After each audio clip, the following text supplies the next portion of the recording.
বেশ কয়েকদিন ধরে বিরিয়ানি খাওয়ার খুবই ইচ্ছা করছিল, তাই আর কি অপেক্ষার অবসান করে বিরিয়ানি খেতে বিরিয়ানি কিনতে চলে গেলাম। আমাদের ওখানে বেশ কয়েক মাস আগে একটা নতুন বিরিয়ানির দোকান ওপেন হয়েছে, তো ওখানেই গেছিলাম। অনেকেই বলেছে ভালো, সেই ভেবেই গেছিলাম।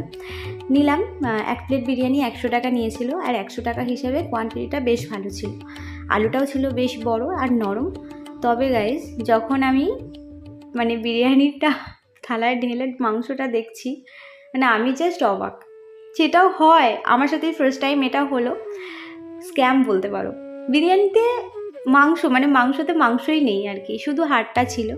আর টেস্টের কথা কি বলবো, আমার খাওয়া আমার জীবনে সবথেকে জঘন্যতম বিরিয়ানি ছিল এটা। এতটা খারাপ টেস্ট আমি আশাও করিনি। আলুটা নরম হলেও ভীষণই মিষ্টি ছিল।